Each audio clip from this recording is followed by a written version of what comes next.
देवदास, इतना सब कुछ होने के बाद क्या देव तुमसे शादी करेगा? पूछ के बता दूंगी। काकी माँ ने पूछा वो क्या कम था जो अब तुम पूछोगी?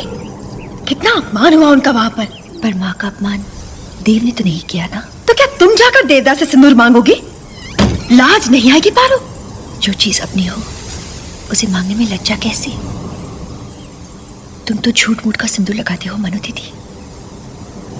पति किसे कहते हैं ये तुम्हें पता ही नहीं।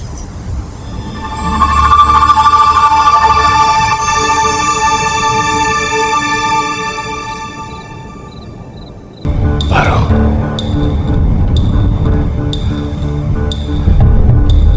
तुम ठीक तो हो ना?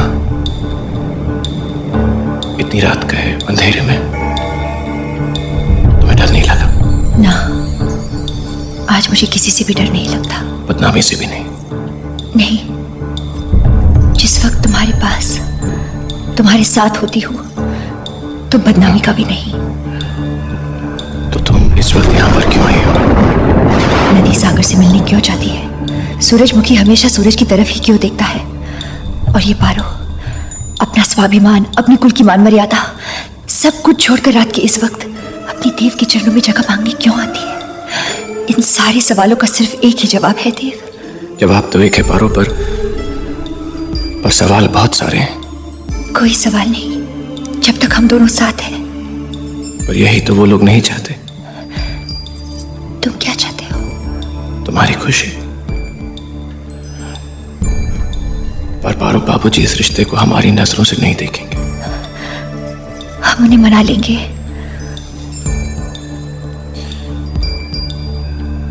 अगर वो नहीं माने तो? जहां प्यार होता है वहां परवाह नहीं होती देव।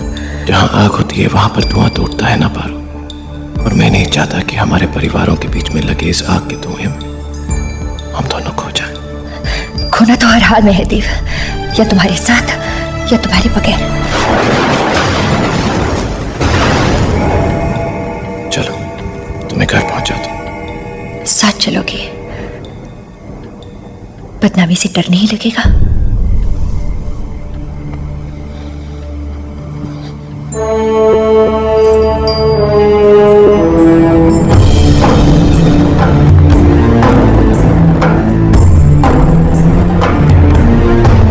पुत्कारे जाने पर तो कुत्ता भी उस चौखट पर वापस नहीं आता।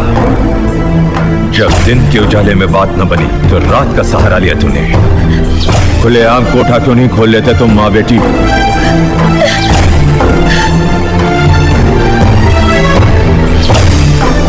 ऐसा मशवरा तो बाजार में खड़े होने वाला तल्ला भी अपनी बेटी को नहीं देता बाबूजी।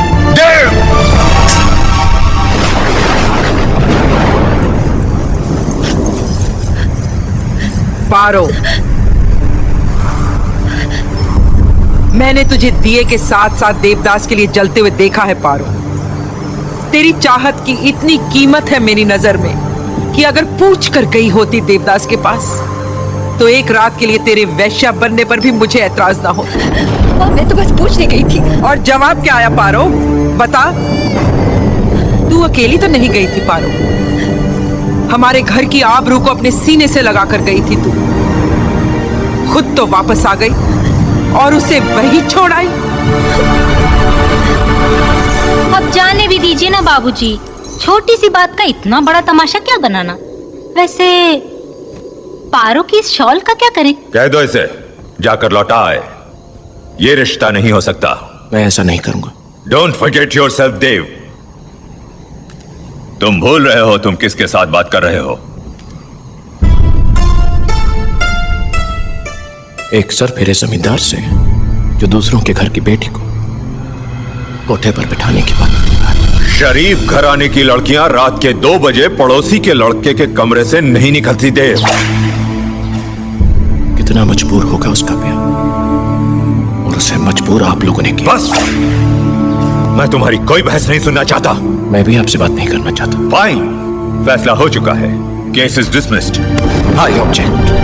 डोंट यू रियलाइज हमारा कुल उनसे कई गुना ऊंचा है। I object. फिर भी खाते तो आप रोटी है ना। हमारा मान, मर्तबा, ओहदा इतना है, आवर फैमिली स्टेटस, अंग्रेजी सरकार तक हमारी खबर पहुंचती है। I object. क्योंकि चलते तो आप जमीन पर ही है ना। आसमान में उड़ते पंछी और पानी में तैरती मछली के बीच में कभी कोई रिश्ता नहीं हो सकता। आसमान में बसे भगवान और जमीन पर बसे इंसान के बीच में रिश्ता तो देखा है ना।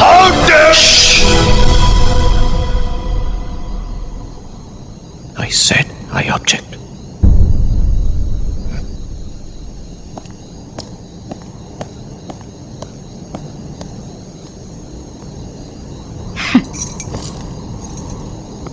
रुक जाओ देव, रुक जाओ, सब कुछ ठीक हो जाएगा। मैं बाबूजी के साथ बात करूंगा, पर तुम हवेली छोड़कर मत जाओ। नहीं भैया, अरे क्या बचपना लगा रखा है देव। बाबूजी की छोटी सी तुम्हारे लिए छोटी बात होगी, मेरे लिए नहीं। सास से पूछ कर लेनी पड़े, नहीं चाहिए मुझे ऐसी जिंदगी। जाओ देव, हटिया, मेरी बात तो सुनो। देव रुको तो सही। मेरी बात सुनो, बस रोको उसे कुमुद।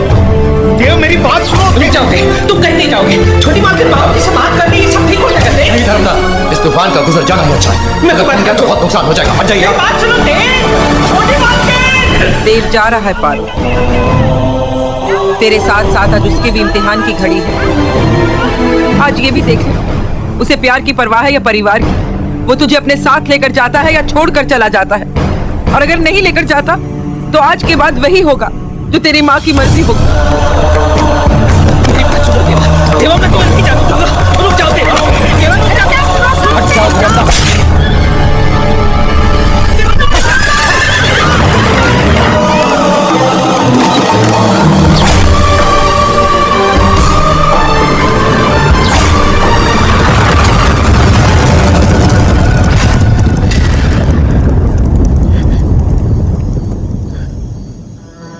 पारो, उस रात जैसे सोचने की शक्ति ही खत्म हो गई थी, जैसे तराजू की टोच पर खड़ा था मैं।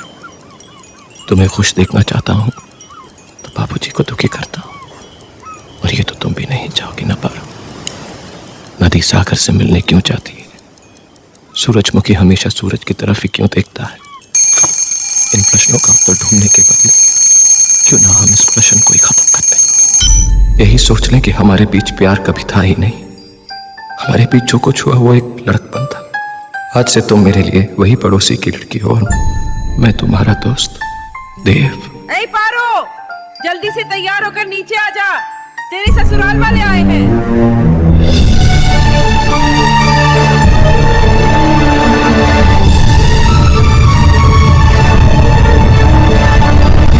चला कर चल दिए पिया,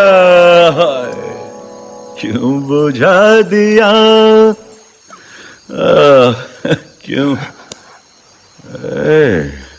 देव, अरे बंधु, सोया नहीं?